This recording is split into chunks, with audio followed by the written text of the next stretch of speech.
Hello, everybody. Welcome to the OC Forum. My name is Janice Bachman, and I'm president of the OC Forum.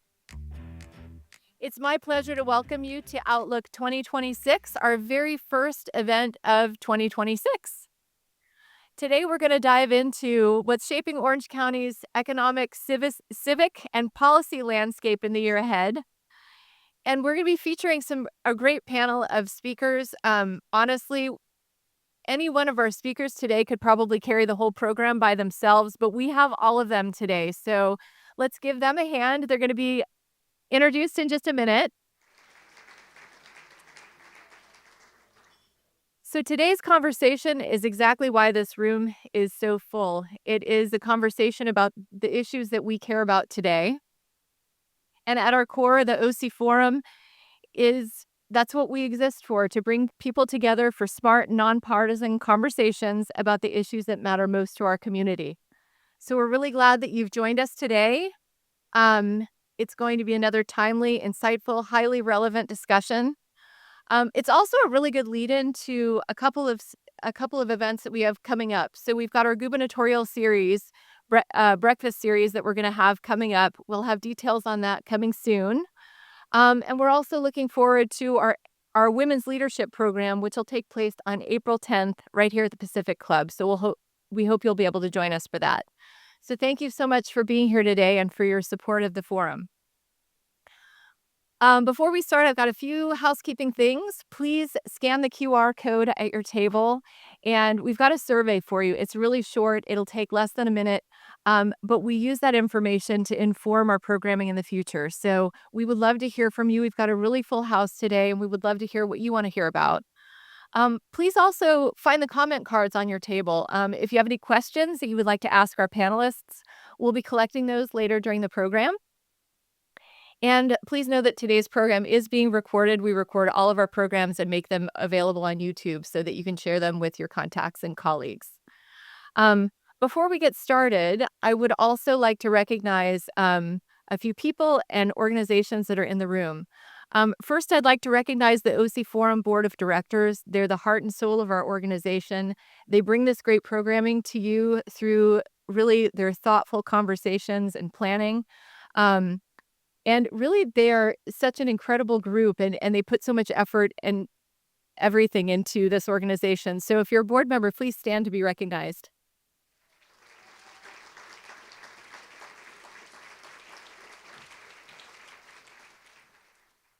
Thank you so much. We're also deeply grateful to our sponsors who help make this programming possible. Thank you to all of our sponsors. Your investment and partnership allow us to convene conversations like this. Special thanks to UCI and UCI Health. They are our title sponsor for the 6th consecutive year, and we really appreciate your continued commitment to the OC Forum. Also, thank you to Cal State Fullerton.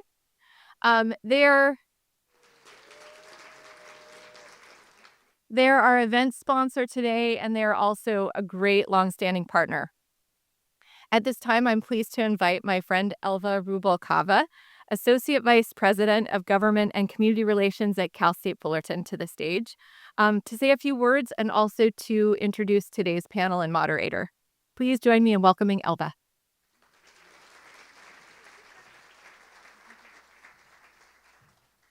Thank you, Janice. I feel like I need to do a tusks up in response to the zot. But before I get started, good afternoon, everyone. I did want to recognize our distinguished elected officials who are in this room. If I miss you, please raise your hand. But I have Mayor Tanya Doby from Los Alamitos. Mayor Chad Wenke from Placentia. And Councilmember Norma Campos-Kurtz from Anaheim. Anybody else I missed? No? Thank you. Thanks, everyone. So on behalf of Cal State Fullerton, I would like to say how much we appreciate the opportunity to sponsor today's informative OC Forum Outlook 2026. I can tell by the amount of folks in the room that there's great interest here. Quick shout out to all our Cal State Fullerton representatives who are here in attendance today. Thank you for coming. Our university is consistently recognized for its academic excellence, social mobility, economic contributions, earning national accolades that reflect our commitment to student success and innovation. We take great pride in fostering an inclusive environment and empowering underrepresented students to achieve their dreams. We are proud to stand as the largest university in the California State University system and the only CSU in the heart of Orange County. With over 45,000 students and a robust alumni network of more than 343,000 Titans, Cal State Fullerton is a driving force in higher education, community impact, and workforce readiness. Thank you for allowing us to share in today's important conversation. Together with all of you, our leaders in the community, including all our partners in education and fellow universities, we look forward to shaping the future of Orange County and beyond. I am very pleased to introduce today's moderator, someone whose leadership has shaped Orange County for decades. She spent many years championing efforts that strengthened our regional economy and improved quality of life. Her service and commitment extends far beyond Orange County and has helped steward major progress in economic development, housing, transportation, and public-private collaboration. Most importantly, she is a distinguished Cal State Fullerton alumna. What? Though she is technically retired, her commitment to our community continues through her work with numerous organizations dedicated to strengthening our region. Please help me welcome Lucy Dunn. And as she makes her way to the stage, Lucy will be joined by Dean John Gould from UC Irvine,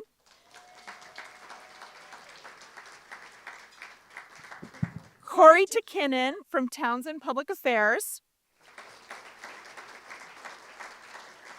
and Cal State Fullerton's very own Dr. Mira Farka.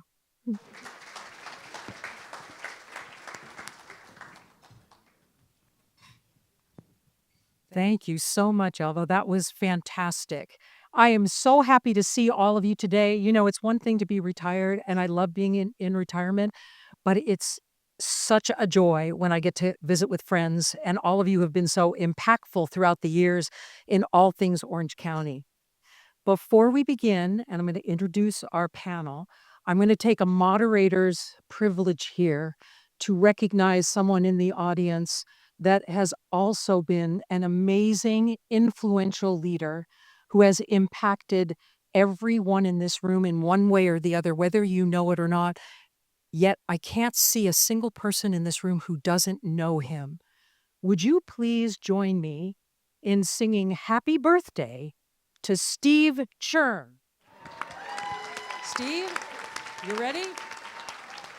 Happy birthday to you. Happy birthday to you. Happy birthday, dear Steve. Happy birthday to you. And many more.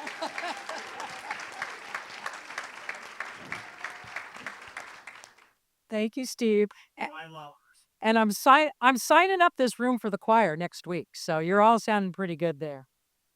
All right, here we go. I'm going to be introducing our panelists now. It's my delight to first recognize Dr. Mira Farka, nationally recognized economist and co-director of the Wood Center for Economic Analysis and Forecasting at Cal State Fullerton, where she leads some of the region's most respected economic outlooks.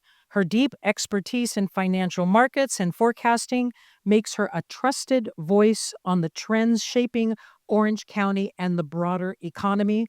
And she's fun, too. She's fun to be with. Okay.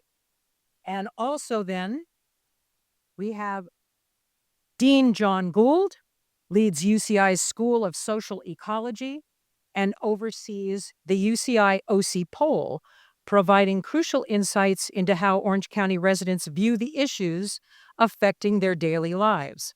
A distinguished scholar in justice, policy, and government reform, needed more than ever, he brings a data-driven understanding of public attitudes and social change. Welcome, Dean. I'm also fun. And he's also fun. And of course, the goddess of fun, Cori Takkinen, is the CEO of Townsend Public Affairs and a leader in legislative strategy, public policy, and securing major state and federal funding for local communities. With nearly 2 decades of experience navigating complex policy landscapes, she offers a clear and practical perspective on what's at stake for Orange County in 2026. Would you welcome our distinguished panels?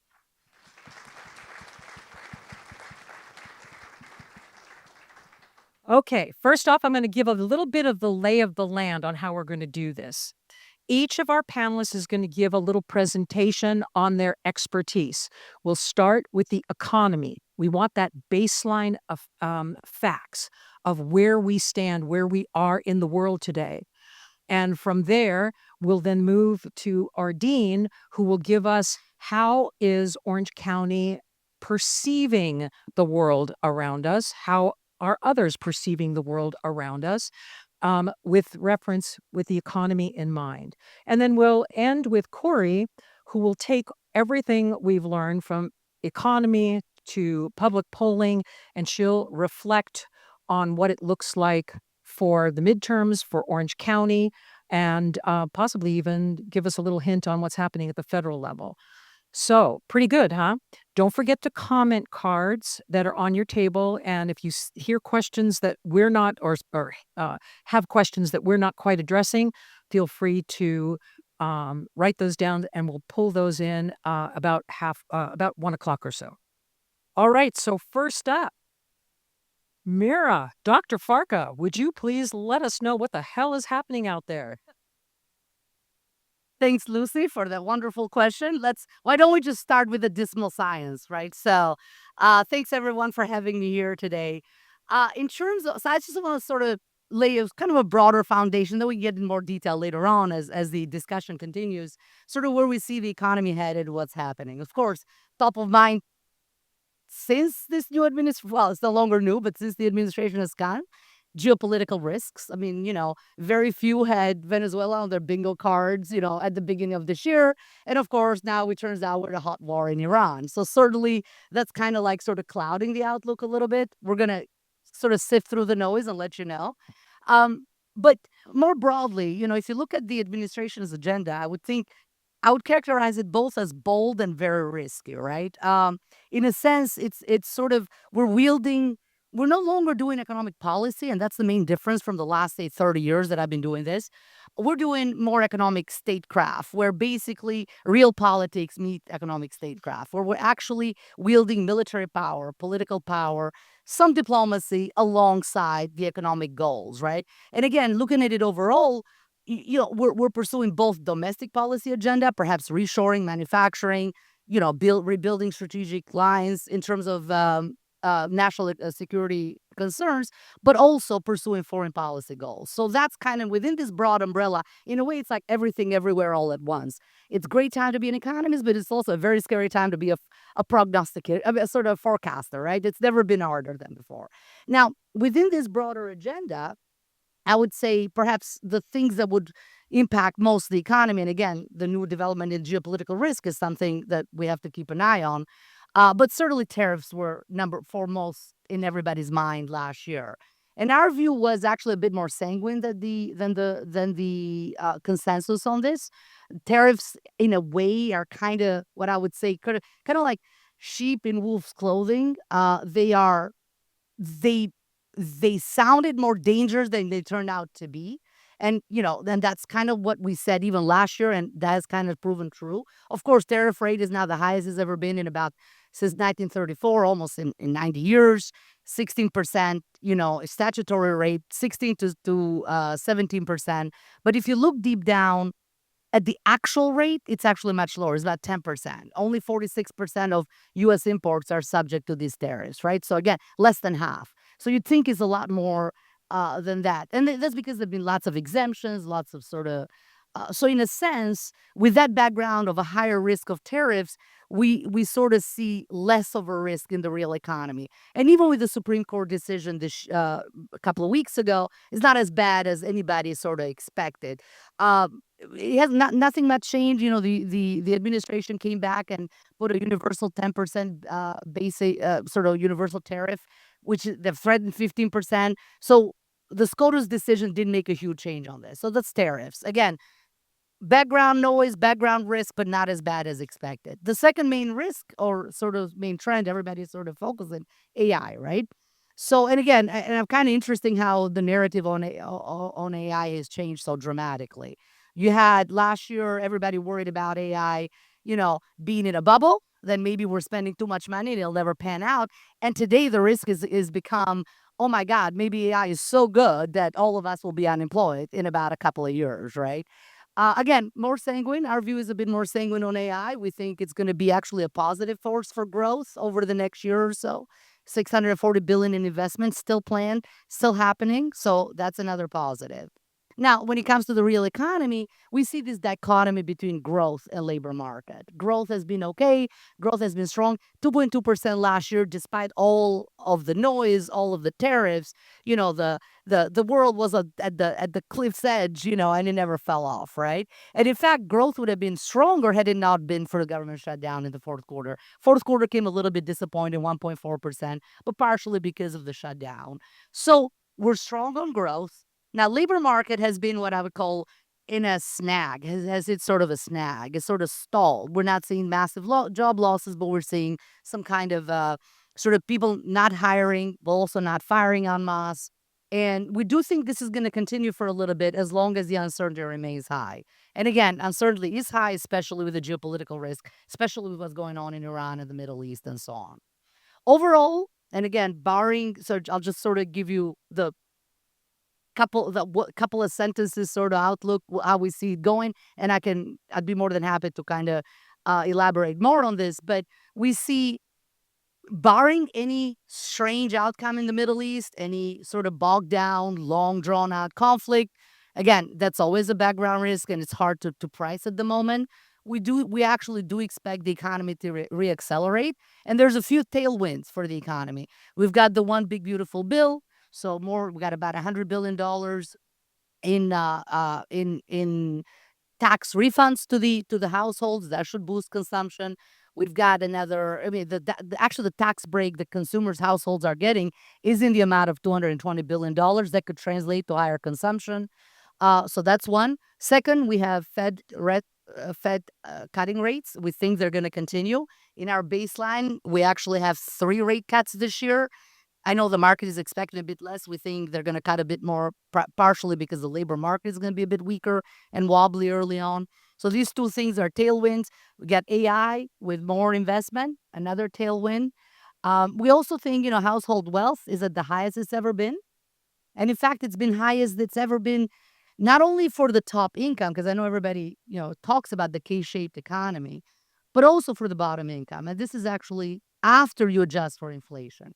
In fact, and if we have a chance to talk a bit more about this, I know everybody talks about the K-shaped economy. We actually have a bit more sanguine view on that. We think, yes, it is K-shaped. Directionally, that story is correct, but it is a bit overblown. So actually the growth is a bit more broad-based than what everybody else sort of seems to suggest. Remember, you've heard the K-shaped economy. Top income is kind of sort of pushing us forward, and everybody else is struggling. Or another K-shaped story is AI is doing everything and no other sector of the economy is actually contributing. We think, it's directionally correct, but we think it's a little bit overdone. So all of this, the fact that it's a bit more broad-based, again, barring any unforeseen things that may happen in the Middle East, we are a bit more optimistic on the economy this year. So a couple questions. Is the 10% tariff that you mentioned on average, is that higher or lower or about the same than the public is usually expecting to pay or consumers expecting? No, so it's still it's about 4.5 times higher than it was at the beginning. So it is higher. January of 25. Okay. Yes. So, when you start in January of 25, a year and 2 months ago, the average tariff rate was 2.5%. Now we're at 10%. Got it. And I think even with this SCOTUS decision, we're still about 10%. Got it. And then you also mentioned, one of the things that's interesting on the labor market being sort of squishy, Right. with demographics as our destiny and a decline in both child birth rates plus deportation. Yeah. How do you see that factoring into your analysis? Great. No, exactly. And the labor market has been weird for two reasons. The demand side, so firms are very hesitant because of high uncertainty, and I don't expect them to move fast now with when the uncertainty is the biggest it's ever been with the Iran war. But on the other side, and you hit the nail on the head, we've got labor supply issues, right? Yes. So we got an aging demographic. We're birthing fewer. We have fewer births, and we have actually a lot more deportations. We think, and if you look at deportations historically, if you look at immigration historically, over the last 25 years, we've probably imported about 1 million people on average, legal and illegal, right? So both, if you think about it. Last 3 years, so from 22 to about 24, the 3 years of the previous administration, that went to about 2.5 to 3 million a year. So 10 million total. Now we're doing deportations. Last year we had 400,000. Yeah. That's the net sort of immigration was about 400,000. The next few years, the CBO, the Congressional Budget Office, is expecting 600,000, so below the usual levels. Certainly, that will constrain labor supply. So, on the flip side of this, the question is then what would be the normal number of jobs that the economy should actually create a year to keep the unemployment rate steady? And if you run this analysis with a million immigration, the usual historical average, we should create about 130,000 jobs. If the number is lower, which it is, last year was about 400,000, it's around 50,000. If we have zero, it should be about 30,000 a year. So it's a month. So keep in mind that the numbers may actually look far worse, in part because we're not importing as many immigrants as we used to. That's great. I'm going to move to Dean Gould in just a minute, but the last question, does it matter that we have a massive federal deficit in your analysis? You'd think, right? Yeah. I feel like we've been talking. I mean, that's another thing. The federal deficit is one of those things that I feel like I've been talking for about 20 years, Right. but nothing ever happens. Nothing happens, right? And So does it matter? and that's a fantastic question. So if you ask economists, there's so we run all kinds of these models, and you think, 100% of GDP would be the tipping point. It isn't, obviously. And then you look at some countries like Japan and so on. They're at 250% of GDP, 2.5 times as much as us. It didn't matter to them all that much, although, of course, growth has actually slowed down dramatically in Japan for the last 3 decades. So we're starting to think, the economists are starting to think, well, nobody's going to pay attention to us, no matter how loud we speak. There've been a few analyses that have been run. So where is the tipping point? Where is the point where the treasury market, the bond market, is going to make us pay for what we've been doing? And you see different analysis. Some numbers are at 150% of GDP, so it sounds like we have a bit more fiscal. I'm not arguing for that. Please, we got to do something about the deficit. But 150%, I've seen some numbers even as high as 180%. So there's a bit more fiscal room if you ask the economists. But again, we do need to get our fiscal house in order, because I'm a little skeptical of those numbers. I think maybe the reckoning day would be a bit sooner than that. But again, no one is paying attention to us. So, Right. So Excellent. John, Cori, do you have anything for Mira right now, or shall we just, okay, we're going to go right on, and then we're going to torture her later even more. Okay, awesome. John, so I would say my analysis is Mira's assessment of the economy is cautiously optimistic, hashtag, asterisk, with a lot of conditions. Would that be pretty fair? Yeah. I would say resiliency amidst anxiety. Okay. Maybe that's a little better. All right. So, John, take us to where that anxiety level results in poll numbers. Well, so I was going to say, listening to my colleague's presentation, I was going to go out and buy a bottle of sparkling wine. Maybe, not champagne, but, something to kind of celebrate. If you look at the polling, the thing to go buy right now is Xanax, because the population is anxious. If the question is, what are the trends we're looking at in polling, particularly in Orange County, but these are very much true across the country in 2026 as we move into either the gubernatorial elections here or the federal elections in the fall, there are 5 things that we are following. Number one is that No one is happy. No one. When we ask them about government, no one. Deep partisan distrust. So we typically ask the question, do you think this form of government is on the right track or wrong track? So federal government, right track, wrong track. People in Orange County, 2/3 say wrong track. State government, right track, wrong track. 2/3 say wrong track. And you're thinking, oh, okay, we have kind of agreement. No, we don't. Because wrong track for the United States, for the federal government, that is 80% Democrats who are saying it's on the wrong track. State, that is 80% Republicans saying it's on the wrong track. So the only thing Democrats and Republicans agree on right now is that they think government is not doing the right thing. It's just different forms, except when it comes to Orange County. So when we ask the question, is Orange County on the right track? We get plurality yes. And that is across the board. So that's Democrat, Republican, Independent. That is one area where people are in agreement that the county is generally on the right track. So there's your little breath of good news and everything else I'm going to show you. Orange County, come on, you buds. Yeah. But there is high anxiety over affordability and where the economy is going. Cost of living becomes the thing we hear over and over and over again in our polling. And the irony here is it goes back to the point made before about the K-shaped economy. We see that in how people respond to their own economic situation. So about half of respondents tell us they think they're doing well, good or very good. But the other half say they are not. And here's where there is a huge difference in our county. So about half of Orange County residents are renters. Half of renters tell us that over the last 2 years, they have been worried about being evicted. Not everything's tight, but being evicted. So that's about a quarter of your population. So that's a half of a half. We can do basic math, I think, together here. That's a quarter, but a quarter of Orange County residents are worried about being evicted, whereas another half are feeling good about things. Nonetheless, even people who are feeling good about things are worried about affordability.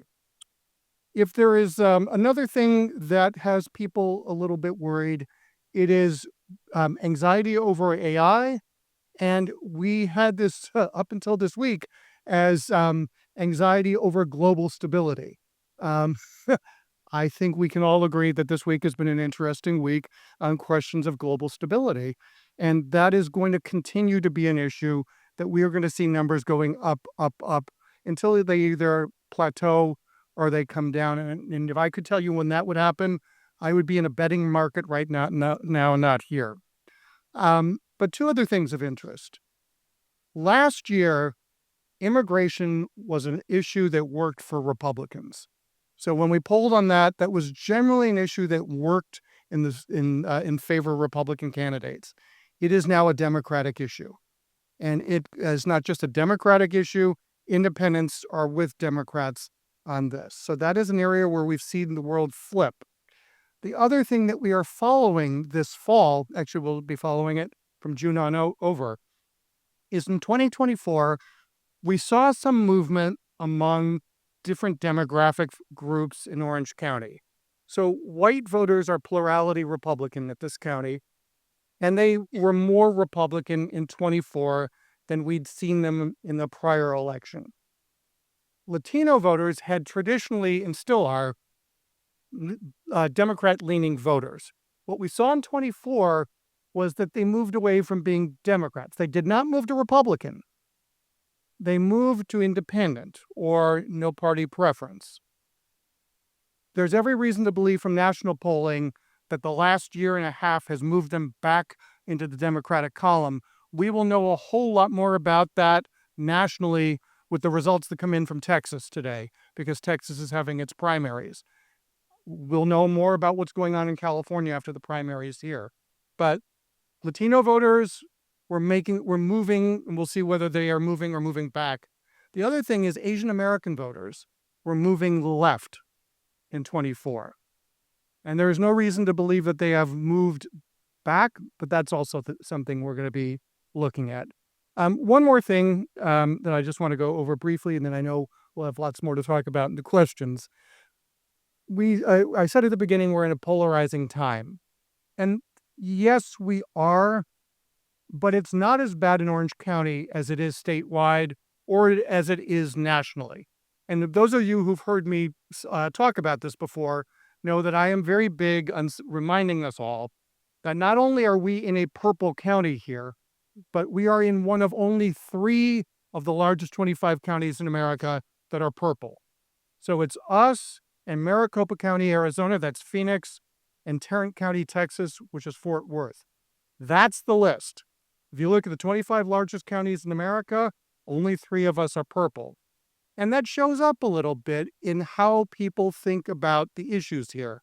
So whether you are Democrat, Republican, or Independent, when we ask you in polling, the answer is that cost of housing and cost of living is at the top of everybody's list. There is a sense that ICE has gone too far. That is also shared across groups. Sorry to tell you this to Republicans, but there is wide belief that people are not satisfied with Trump. But on the other side of the equation, believe it or not, pro-choice is a view on abortion that is shared across the board here in Orange County. Indeed, half of Trump's voters in 2024 in Orange County said that they were pro-choice. So these are areas where there is agreement across the board. The difference is when we ask the question, not what are your priorities, but what would your priority be in funding things? So if we ask what your priorities are in funding, housing is the number 1 priority for Democrats. Law enforcement is the number 1 priority for Republicans. And healthcare is the number 1 priority for independents. You'll be happy to know that everybody puts K through 12 education as their 3rd or 4th priority. And then everybody agrees that way down at the bottom is higher education. I know. Yeah, but hold on. We have good company there. Here's what else people agree is not a priority. Workforce training, roads and bridge maintenance, and environmental protection. All low.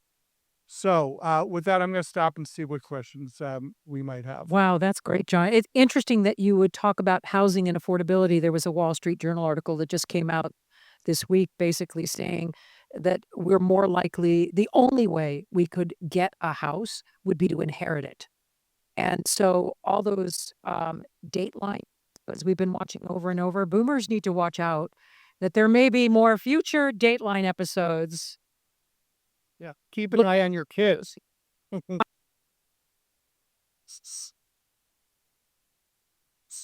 So this is on the two counties. Is there an opportunity for leadership and trying to bring other sides together? Have you looked at that? Are there? How would you do that?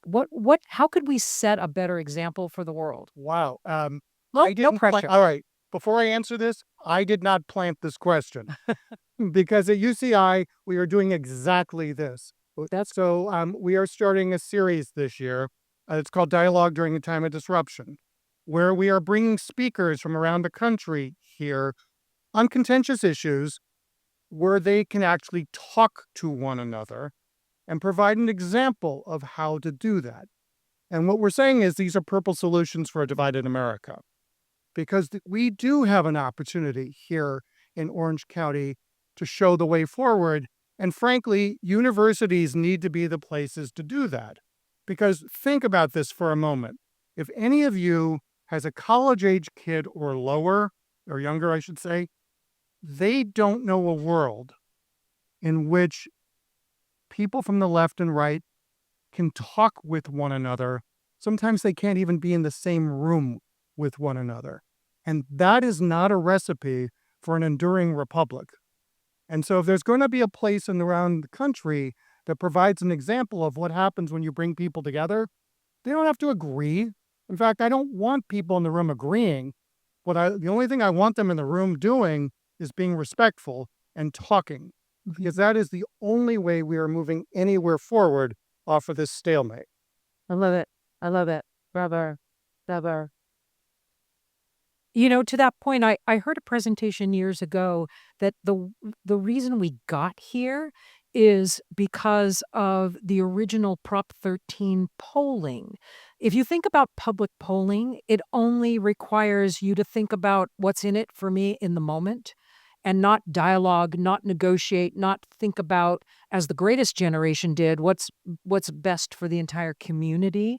So a whole society based on polling and press headlines for developing public policy. I love we have to go back to basics, and that's talk to each other. Yeah, and the other thing is, I'm going to sound like I'm as old as I look, which is social media does not help on any of this. Yeah. Because social media, the whole idea is to get clicks and just attack. It is harder to do that if you're sitting in a room across from someone else, and actually research suggests this piece is true, and that's why you're at lunch here. Adding food to the conversation Yes. actually does make it harder for people. Drinks are better. Well, to a point. For Zoom. Drinks were better to a point, at which point, oh my God.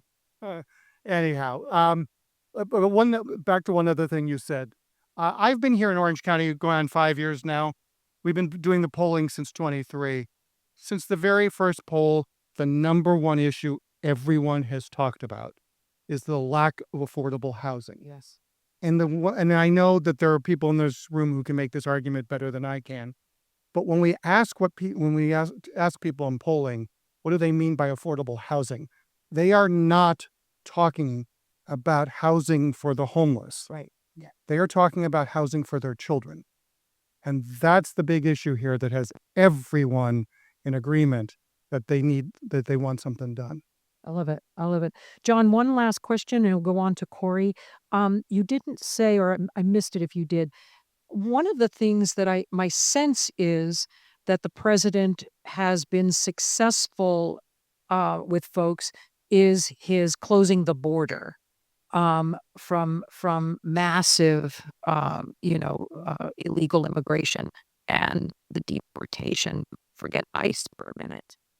You got any information on that? So, yeah, that's a really interesting question, because last year we asked this question in one of our polls across the county. Now, last year was before the ICE enforcement.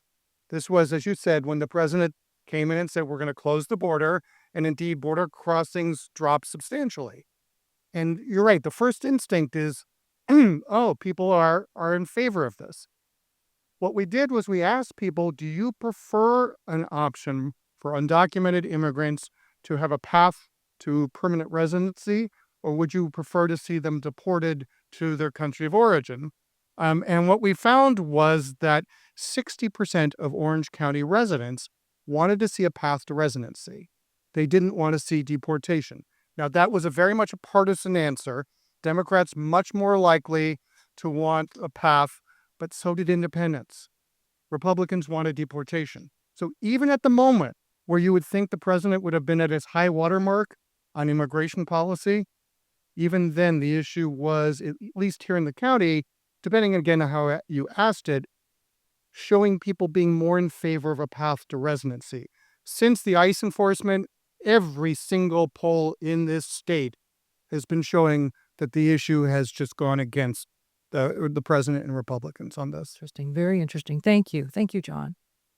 Any questions from either of you for John yet, or you want to hang on? Okay, we'll hang on. All right, then. Cori, you are our prognosticator. You have heard the baseline of the economy. You've heard where Orange County and public polling is. How does that translate to public policy and politics?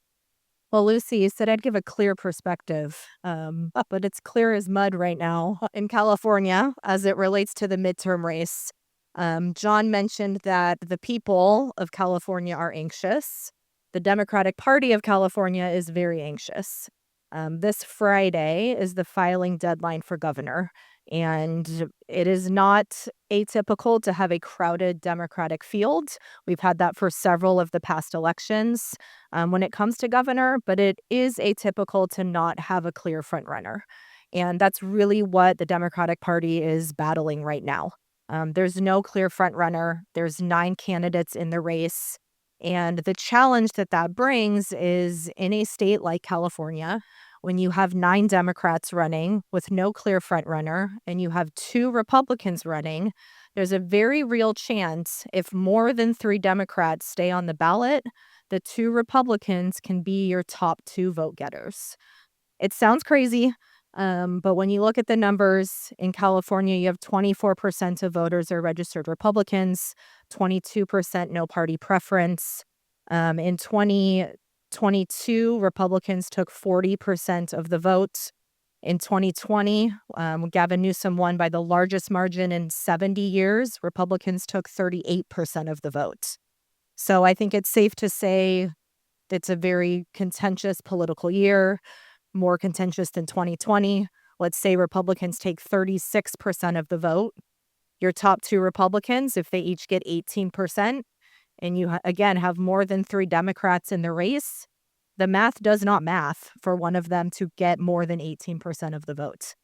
So the Republican Party chair actually this morning, Rusty Hicks, put out a letter to the candidates and in a very nice way said, some of you need to get out. We are in trouble. And again, the filing deadline's this Friday. So I think it's going to be a big week for the party to really make some tough decisions and figure out who they want to really put forward. What does this mean when it comes to business, when it comes to the economy? Just quickly, obviously, if we have a Republican governor, you have things like the wealth tax likely being taken off the table. You have things like the split roll tax likely being taken off the table. You would have a Republican governor working with a very likely 2/3 supermajority Democrat legislature. The legislature is not going to swing the other direction, regardless of what happens at the top of the ticket. Both of our Republican candidates are more conservative. When you look back at Governor Schwarzenegger, he was the last Republican governor with a Democrat legislature, and he was more moderate. He was able to work with them on AB 32, the greenhouse gas reduction proposal. He did a lot on solar energy permitting. He did a lot with healthcare. He was moderate and willing to work with the Democrats. I'm not sure either of these 2 current candidates on the Republican Party will have that same mentality if they are up in Sacramento, which is going to lead to just a lot of gridlock, a lot of nothing getting done. The legislature will continue to pass their reforms. The governor will likely veto them. It's going to get increasingly more and more political, which is crazy because everything is currently incredibly political. If a Democrat wins, so right now our top 3 candidates, you have Congressmember Swalwell, you have Katie Porter, and you have Steyer. Swalwell is more center left, generally supportive of business interests. He's voted that way in Congress. Katie Porter is more progressive. She's actively challenged tech, banking, crypto. I would expect her to carry that same mentality into a governorship in California, which would impact business regulations. And then you have Tom Steyer, who is the main advocate for the split roll property tax proposal. What does that mean? It means that it is a change to Proposition 13 that would increase commercial property values and reassess them to current values. Commercial values only, so it would not impact residential. But when you think of Orange County businesses, you think of our large landowners, Chevron, Disney, Irvine Company, the luxury hotels along the coast that haven't been reassessed in 30, 40 years. There's huge potential tax implications to those businesses if a split roll property tax reform measure were to pass. We have the wealth tax, which we haven't talked much about, but that is something that Governor Newsom opposes. Katie Porter has come out opposing. The voters rejected it in 2020. Steyer has come out saying he wants to make that happen. He is probably the only candidate that would fund a $10 million ballot measure. If that passes in Sacramento, it would have to go on the ballot for the voters. And he has the independent wealth to run that campaign and make that effort to pass a wealth tax on the top 5 on billionaires. It'd be a 5% tax on billionaires in California. A voter ID measure. The signatures were just submitted for voter ID yesterday to qualify for the ballot in November. I bring that up just from a turnout perspective. When we talk about immigration, when we talk about these larger issues, if voter ID is on the ballot, that could increase Republican voter turnout, which would influence, races up and down the ticket. And then the last one is the Taxpayer Protection Act. This is another ballot initiative. It was on the ballot, but then challenged by the Supreme Court a couple years ago. But what this would do is for local governments, cities, counties that pass a local sales tax measure. Many cities in Orange County have done this over the years to raise revenue when they faced budget challenges. If that measure was not passed by a 2/3 vote in the last couple years, the local government would have one more year to collect revenue and then put that tax back to the voters, and they would have to receive a 2/3 vote to move forward. So this last election, you had the city of Buena Park passed one, and they received 75%, so they should be okay. City of La Habra was under that 2/3 threshold. City of Seal Beach was under that 2/3 threshold. It's a tool a lot of cities are continually looking at when they are facing challenging economic times. Sales tax revenue is not coming in, and they need a way to raise money. And this would really it would put some major challenges on those local measures. So I would say from a kind of takeaway, I mean, it's uncertain. We don't know what's going to happen, but regardless of who the elected officials are, there's going to be a lot on the ballot in that initiative section, in that ballot measure section that will have significant impacts on the economy, significant impacts on businesses. I think it's probably safe to say that the ballot initiative, the proposition measure section is the one that most people probably don't pay attention to, don't read, don't really understand what's going on. You read the 2 sentences and pick a yes or a no.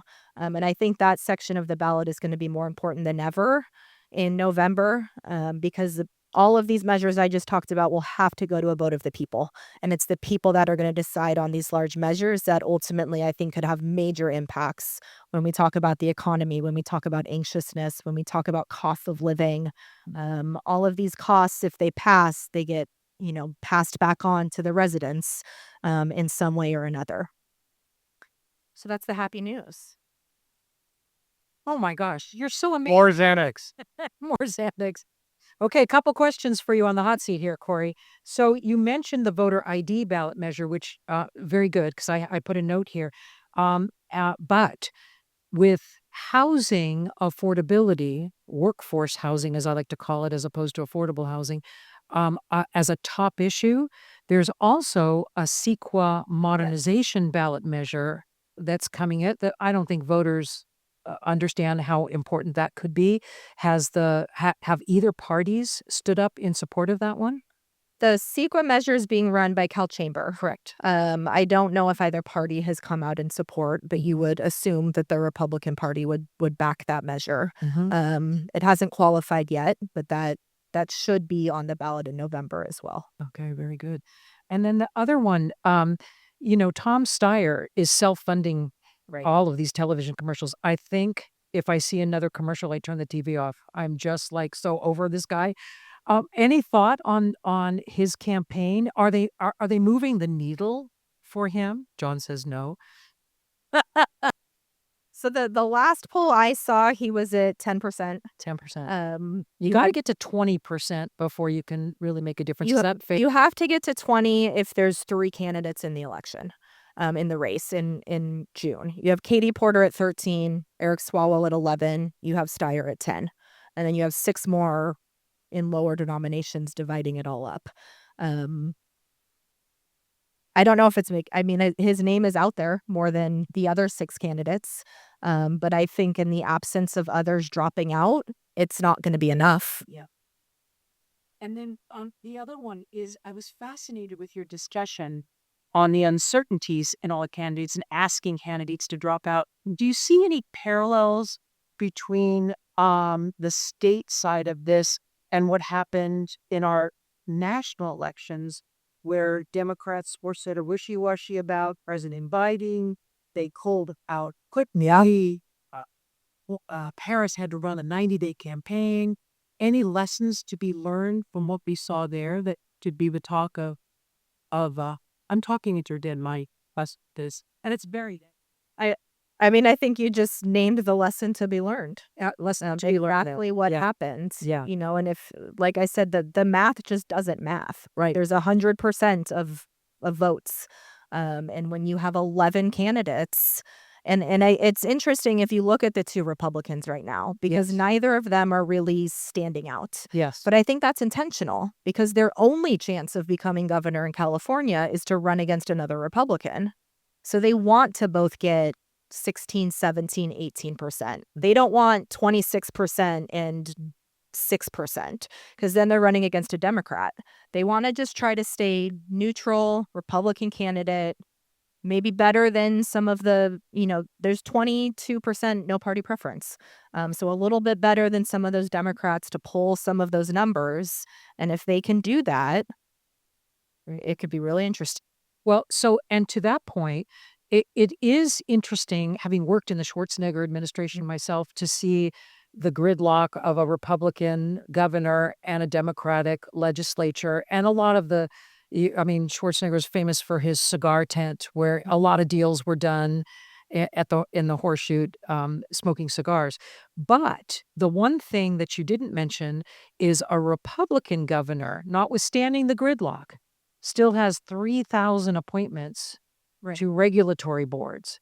And those regulatory boards are, even for business, more frightening than the legislature. Can you talk a little bit about that aspect of having a Republican governor, at least for business, might not be a bad thing? No, I think for business, it could actually be a positive thing. You have the regulatory boards. You have, I also didn't mention the judge side of things, which maybe doesn't impact business. But you talk about streamlining, you talk about cutting red tape. We've seen what the president has done.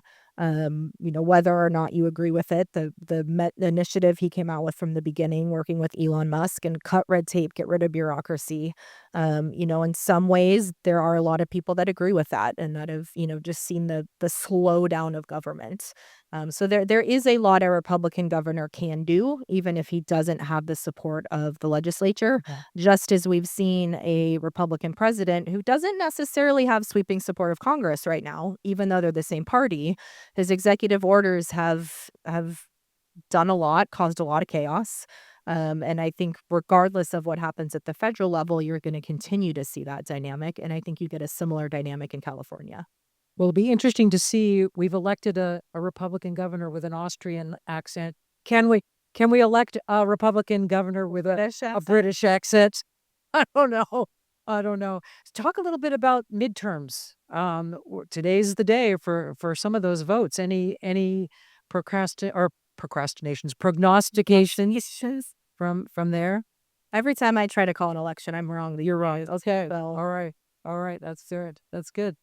All right, then. Get those comment cards. I know you have questions we didn't ask up here, and start writing them out, and we'll start collecting them. But in the meantime, panelists, how about questions for each other? Jump in there, Mira. Sure. No. Okay. Oh, all right. This one works. So for those of you who didn't hear the question, I reported that as against the federal government, the state government, Orange County residents believe that Orange County is generally going in the right direction. And the question to me was, at what level are people responding? Do they think the county government is going well? Do they think their city is going well? Do they just think life in Orange County is going well? It's a great question, and I don't have it broken down that way. My sense is, given questions we've posed to people in the past, it's more that people just like living here. It's more that, it's a great place, and frankly, the county board doesn't do that much ever that really pisses you off. And I'm not just being apocryphal here. That's kind of the sense we're getting in the polling. Now, I have a question for you, and I'll give you the mic to answer it. So I read that Paul Mitchell, and for those of you who don't know that name, that's the guy who was the Svengali behind Prop 50 and a Democratic strategist, has said, I don't know where he came up with this number, but he said he thinks there's an 18% chance that there will be two Republicans at the top of the race for governor. Do you think he's high or low on the prediction?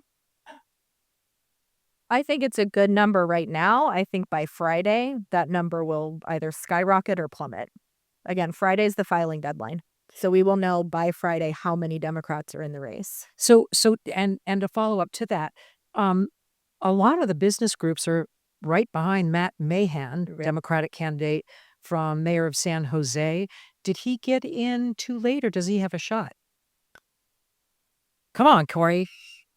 We will not hold you to it. It's Purple County, for God's sake. I think if he's one of 3, he has a shot. He has a shot, but does he have a shot making the cutoff on Friday? Do you think he'll stay in? I don't know. Okay. Will Villaraigosa stay in? Will Ian Calderon stay in? Will Betty Yee stay in? Yeah. I mean, Betty Yee pulled number 2 at the Democratic convention, but she's not polling well statewide. But, she's been to convention for years. She's served her time with the party.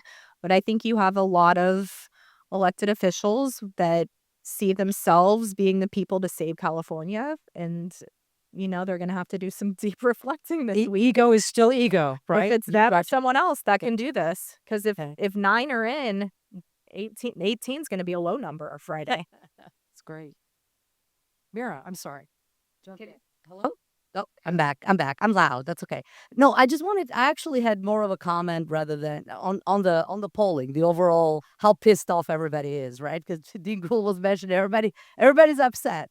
And to be honest, and that's actually kind of screwed up a little bit our economic models, because as you can imagine, we do depend quite a bit on these sentiment surveys as part of a sort of an extra variable that will kind of tell us where the economy is headed. The one thing I've noticed, and I'm not sure if you can speak to this, but one thing I've noticed is that actually since COVID, since probably around 2022, since COVID and since inflation started picking up, I see, and partially we got it wrong actually back in 22, 23, because we thought the economy was going to head into a recession, in large part because people were so upset. And the sentiment index was telling us this is, the worst time we've ever seen.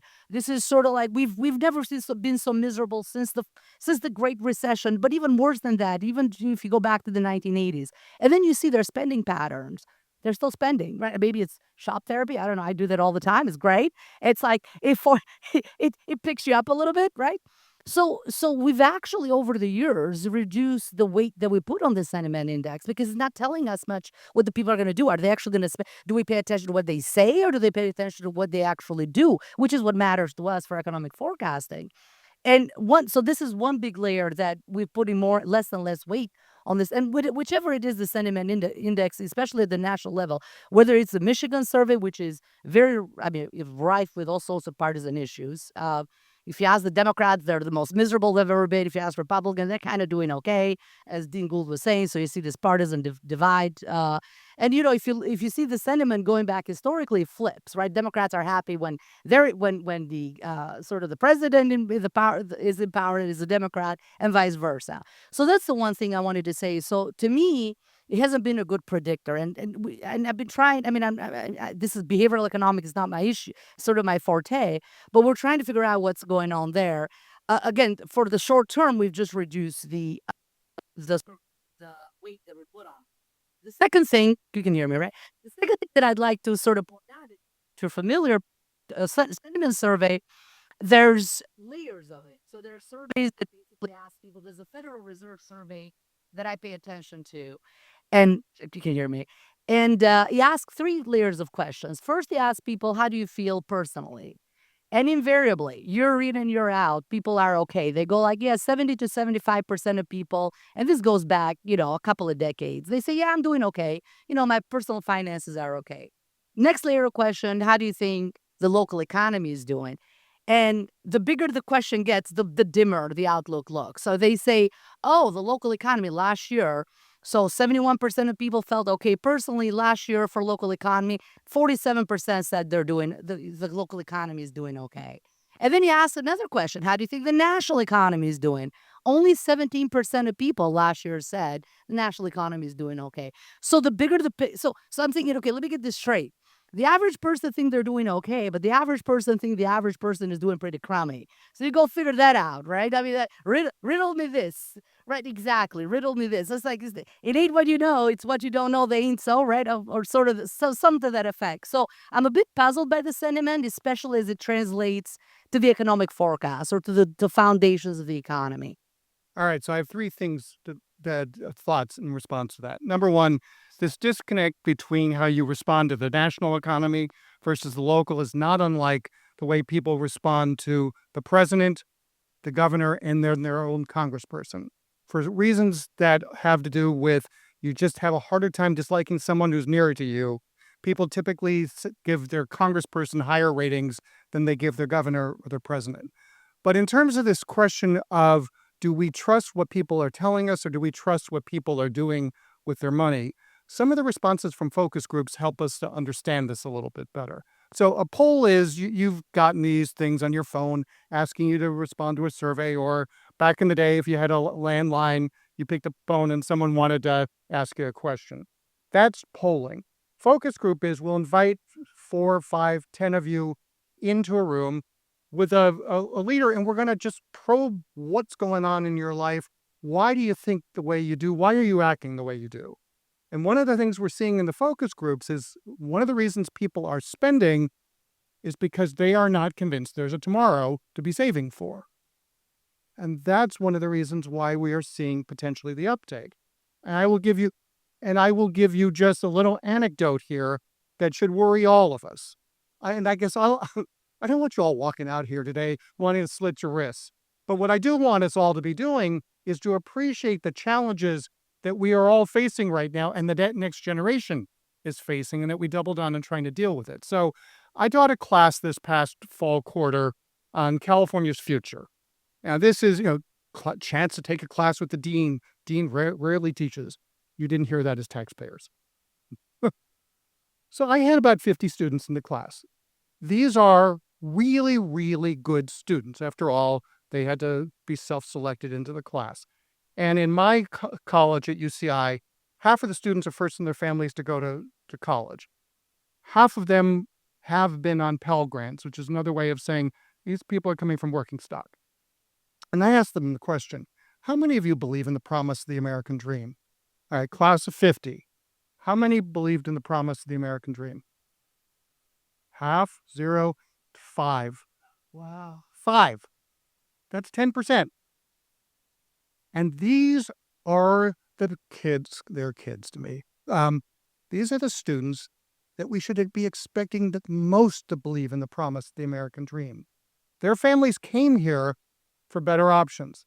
They've worked their butts off to get into college. They are trying to get to the next spot.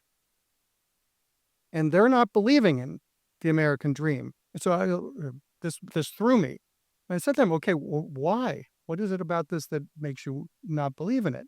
Well, 3 things. Number one, and it's the same thing all the rest of you will say to us in polls, cost of living. I am never, ever going to be able to afford a house in Orange County. 2, they felt like they didn't have a voice in government, in business, and the like. They felt like they were especially being shut out. And then right now, especially among the students who come from immigrant backgrounds, they were worried that rather than being welcomed, they were being vilified. Now, put the third away or aside for the moment, because I think that time will pass. The first 2 aren't. And that's where I'm worried about where we're headed. And that's where I think we all have an obligation to double down and help convince this next generation, which is not voting at the same rates as the rest of us are, that there are reasons to buy into what we are and to really invest their time and their energies so that the future that we've all had is one that they'll have as well. I love that, John. Do you think we've talked about affordability, and it's top of mind, but are we running the risk of fatiguing voters on housing measures? Because they see all these solutions and, oh yeah, now we have the thing that's going to suddenly produce the supply we need, and then nothing happens. Maybe that's a question for you, Cori, as well. Yeah, there is a housing bond that's being discussed in Sacramento right now, but that fatigue is very real. Right. It has not been prioritized. It's kind of been put on the back burner while polling is done to see if the sentiment is out there to support another housing measure. And I think a big part of that challenge is people haven't seen that direct connection to housing bond equals more affordability for me. Right. And that's a hard line to That's a draw, hard but line. that's the connection that has to get made. I thought I was supposed to be the dismal science, not Dean Gould, but hey, I thought I was supposed to be the fatalistic view, but just to be a bit more optimistic on this before we have everybody all depressed there and on Xanax. I mean, as going back to to what you said about the boomers, I mean, over the next, and this is not a recipe for success. I'm not saying this, but certainly let's keep in mind $90 trillion of the boomer wealth will be transferred, yes, over the next 10 to 15 years to the younger generation. Again, I don't think we should actually, I don't think inheritance should be where we hang our hat on, but certainly some of this wealth will be passed on to these generations, and they will, again, they got to be a little patient. That's good. Sort of, but it's As long as Keith Morrison is not showing up at my doorstep, I'm okay. Yeah. but certainly, but having said that, again, I don't think this should be our. You can't. Society cannot succeed just by based on inheritance. Obviously, you have to create jobs. You have to create good opportunities. You have to actually build more homes. And one of these, actually, and honestly, I feel like we've been talking about building more homes in California for as long as I've been in California. I've been there 1 year, right? And every year, I mean, if you look at some of the data for the last 10 years, single family homes is about 8,000 statewide. This is less than half of what Florida is building, even though Florida has 40% of the population. This is less than half of what Texas is building, even though Texas is about 30 million people. We're 40 million people, right? So again, there's no reason for us to be in the state we're in. And I always feel like, I tell people to vote right, to vote correctly, make sure, some of these priorities get through. But I feel like we talk about it for about 20 years. Ever since I've been here, I've been talking about building more homes. Right. And it's still, we're sorted out. There are all kinds of numbers, right? 1 million homes, 2 million homes. Nationally, it seems like we're short about 3.5 million homes, mostly in California, some of them. So, again, it's a little. It's tough. And just to put a cap on it, when I was state housing director in 2004, that was the last time we ever came close to meeting the need of supply of housing, producing enough supply based on jobs growth and population growth. 2004. So since then, think about what's happened. We've gotten in the state climate change rules that have affected more environmental rules, more a population's gotten older and is afraid of newcomers and is afraid of change, and intensifying development in urban cores, not allowing for new cities to be built, even as population wants to grow, et cetera. So a lot of changes to be made, but fees, et cetera, to go up. But 2004 is not a good track record for California. Just a quick stat, and this is sort of more back of the envelope calculation, but from 2020, since COVID, till now, California has created about 500,000 jobs. Very little, very far behind any other hills. If you compare Texas, Florida, I pick those two because they're or New York. New York is the only state we're actually kind of doing a little bit better compared to. 75% of those jobs has come on the inland part of the town. But actually, the rest of the counties, the Poco, was light jobs. San Francisco San Diego is the only one who's doing well. The Central Coast, San Francisco, and so on. And the reason is why, well, obviously, it's more affordable to make these areas. And these are the areas that are actually creating jobs, right? So 75% of the 500,000 are in Inland Empire, Sacramento Valley, some in the Central Valley. So That's been the growth area. John, do you see that as well? Is moving we're moving our folks to the Inland Empire in order to get that affordable housing, but also then creating, because Orange County is a jobs magnet, we're then creating traffic congestion as people come back here. Any thoughts on that one? Yes, but nowhere near as much as we think is the case. So Orange County has been basically flat in terms of population for the last 4 or 5 years or so. It's kind of popular when you go out to parties to play the game of where's everyone moving to? And the answer is always where? Texas or Florida, Arizona, Idaho. Want to guess where most Orange County residents are moving to? When they are moving to Riverside, eastern San Diego County, and eastern Los Angeles County. And when people move here, 2/3 are coming from elsewhere in California. So this is really an inflow-outflow situation in California, which then really does go back to your question of affordability, because when people are leaving, it's not because they want to. I think in our last poll on this, we had something like 83% of people like the quality of life here in Orange County. They don't want to leave. So when they're leaving, it's to go afford housing elsewhere. A question for you, John, and Mira, this one's for you too. I think this is interesting. Colleges, if you're going to be leaders in purple discussions, how will universities overcome the perception that they lack political diversity and that they need to be increasing conservative faculty to balance out what is perceived to be very liberal faculty? Well, I guess I'm the dean, so I'm going to tackle that one. Good. So here's the misnomer that I think that's behind that question, which is a good professor never lets on their ideology in the classroom. And the best kind of professors, think about the ones you've had in your lives that really meant the most to you. They were the ones that encouraged you to speak your mind no matter what, that wanted you to participate and share your opinion. Now, they'll push you, and if I'm doing my job, I'm going to push you whether you're on the left or the right, to figure out what's underpinning your argument, to consider other views, and to be able to use data and argument to be able to support what you're doing and to learn. As I tell my students, if you come out of the university believing what you did when you came in, I'm okay with that, so long as you've actually taken those views and put them under a microscope and figured out what you really think. So we, at least in my college, and I think of my fellow deans across UCI, we try very, very hard to make sure that students are encouraged to have their own viewpoints, that we don't try to tell them what to think. We try to teach them how to think. Now, that said, here's my bigger concern. And if any of you out there in the audience would like to help me with this, I am all ears. I can't get Republican office holders to come to campus and speak to students. And that, by the way, that's Kate Klimo, who's in part of UCI. I have been inviting them over the last 2 years to come and speak, and I can't get them to come. Now, I'm getting two answers. One of them I'm absolutely understanding of, which is, given what had happened in Utah, they're concerned about their safety. I get that.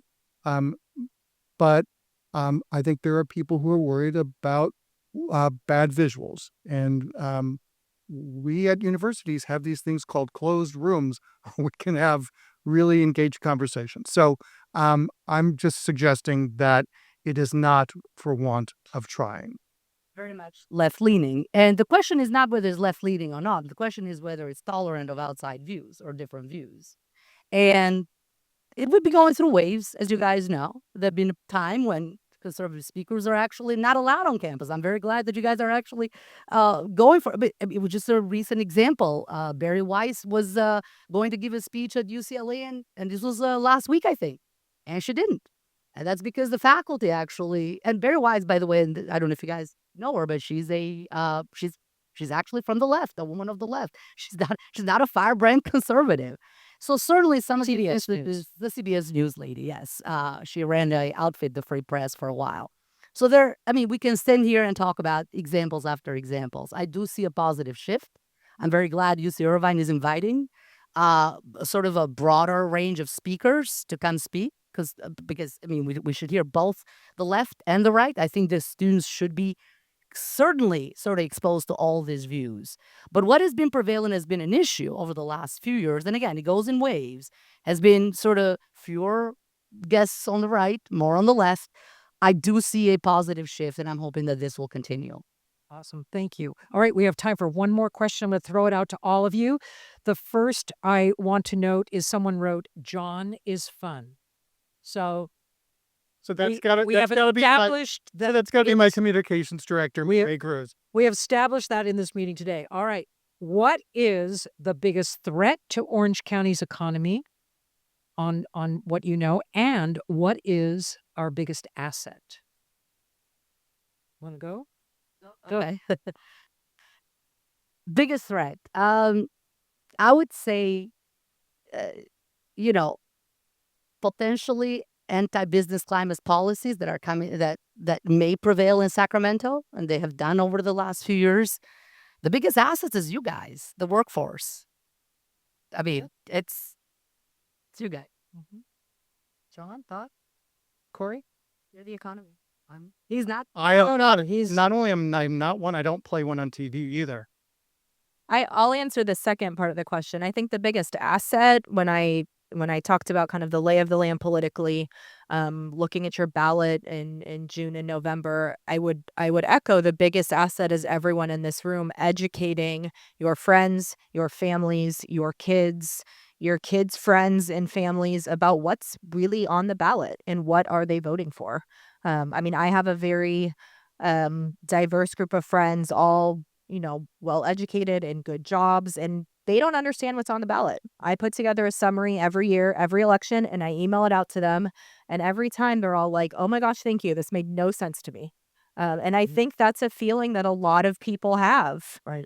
So I think it's the onus is on us to educate, because if you're just reading what's in your ballot, there's partisan skews there. Right. And I think we can maybe do a better job of just focus on your group, your friends and family, and maybe that carries on, and people will actually, regardless of how they vote, they'll have a better understanding of what they're voting for. and that's a really good point, Cori, because if we're not educated and not voting, then the threat to Orange County's great success is someone else is going to decide our destiny, Exactly. and we won't be able to advance what's good is coming out of here. John. So I'm going to close with the greatest asset we have here, and it's for the economy, but it's for the whole place, is that purple nature. So we are a third, Democrat, Republican, Independent. We are roughly a third, white, Latino, Asian American. When we kind of picture what makes America work, it's here. And the fact that we have that kind of diversity means that we kind of keep ourselves within the bumpers. We don't go too far left. We don't go too far right. We are also one of the most highly educated counties in not only California, we're either second or third, but in the nation. And so I think we have a lot going on that's really, really positive here. And when I talk about purple solutions for a divided America, that is something we ought to be proclaiming everywhere. Orange County exceptionalism is the thing we have going on that I think will bode well. And the greatest threat to that is our potential inability to hold people here once we've educated them, once we've gotten them started in jobs, and they want to put down roots and continue to live here. We have to find a way for them to be able to afford to stay here. Well, and on what a brilliant way to end this wonderful panel discussion. Great economic insights, great public and perception insights, and wonderful politics and prognostications. Thank you. A round of applause for our wonderful panel. Thank you all very much.